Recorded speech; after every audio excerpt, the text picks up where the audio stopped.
Hey everybody, Eddie McCarthy here live inside Metlife Stadium with a special guest just to my left. He's a two-time world champion and a lifetime New York Giant. Ladies and gentlemen, it's David Deal. David, how are you today? I'm excellent. How are you? I'm very well myself. You know, I've done a couple of these now, and by a couple of these, I mean I've interviewed a couple of offensive linemen, and every time I do it, I tell myself, Eddie, just breathe. Relax. You know, they're going to be a lot bigger than you, a lot taller than you, a lot wider than you, a lot stronger than you.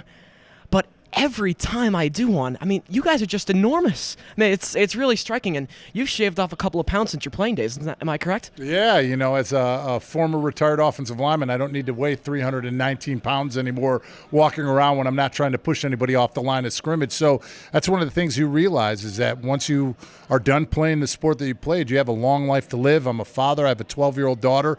So my whole goal was to shed that weight right away and heal up and get back to being a normal civilian, I should say.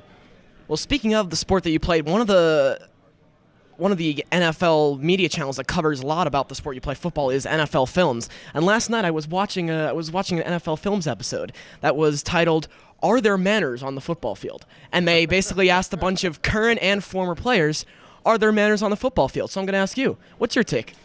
It depends on how you look at it. Obviously, there's sportsmanship. There's obviously you're playing a tough physical football game, but you're playing it in not in a way that you're going to directly hurt somebody. So I think that there are, in some sense, manners in regards to sportsmanship and the way that you treat somebody in the same fraternity as you.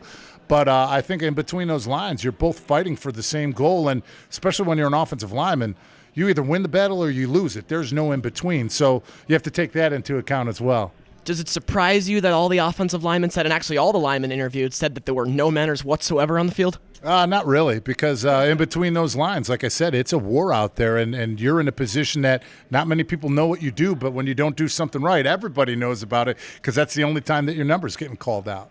Speaking of going to war, one guy you're really going to war with every day is your quarterback, and that was Eli Manning. So back when you played, there's not much of a closer bond that exists in sports than one that exists between a quarterback and his O-line.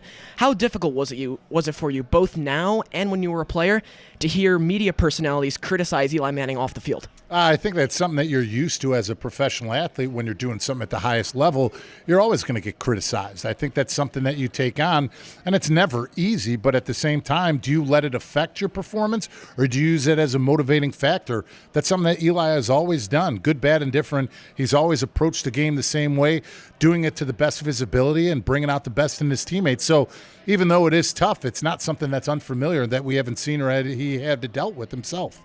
David, it's been an absolute pleasure talking to you. Thank you so much for taking some time out of your day to come on the show. Really appreciate it. Eddie McCarthy reporting live from inside MetLife Stadium. We're going to send it up to the studio. Thank you very much.